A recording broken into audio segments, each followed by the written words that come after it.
குருவே துணை.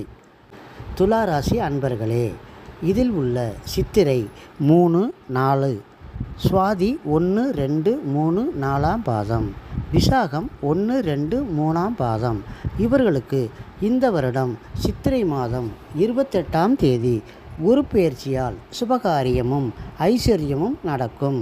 சித்திரை நட்சத்திரத்தில் பிறந்தவர்கள் திண்டுக்கல் அருகே தாடிக்கம்பு ஊரில் சவுந்தரராஜ பெருமாள் கோவிலில் ஒரு அர்ச்சனை செய்யவும். ஜாதக நோட்டில் வில்வ மரப்பட்டையை வைத்து ஒரு அர்ச்சனை செய்யவும். துளசி மாலை, டைமண்ட்கள் கண்டு, தாமரைப்பூ இவற்றில் ஏதாவது ஒன்றை வாங்கி சவுந்தரராஜ பெருமாளுக்கு அர்ச்சனை செய்து வழிபடவும்.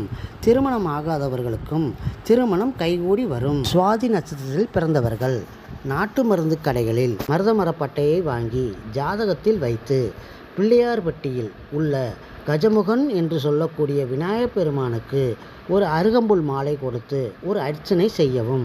விபூதி பிரசாதத்தை வாங்கி தினமும் பூசி வரவும். மாதம் ஒரு முறை ஒரு டம்ளர் தண்ணீரில் ஒரு சிட்டிகை அளவு போட்டு குடித்து வர நினைத்த காரியம் வெற்றியடையும். விசாக நட்சத்திரத்தில் பிறந்தவர்கள் நாட்டு மருந்து கடைகளில் விலாமரப்பட்டையை வாங்கி அதில் சிறிதளவு ஜாதக நோட்டில் வைக்கவும்.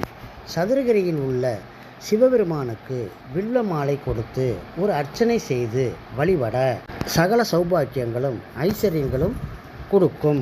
அங்கு செல்ல இயலாதவர்கள் அருகில் உள்ள சிவபெருமானுக்கு வில்வ மாலையை கொடுத்து ஒரு அர்ச்சனை செய்து வழிபடலாம். மேலே கூறிய நட்சத்திர ஸ்தலங்களில் வழிபட்டால் செல்வமும் பெருகும், நல்ல உத்தியோகம் கிடைக்கும், தொழில் அமையும், அதிர்ஷ்ட வாய்ப்புகள் பெருகும். வேறேதேனும் கேள்விகள் இருந்தால் கமெண்டில் கேளுங்கள், வரும் வீடியோவில் பதிலளிக்கிறேன்.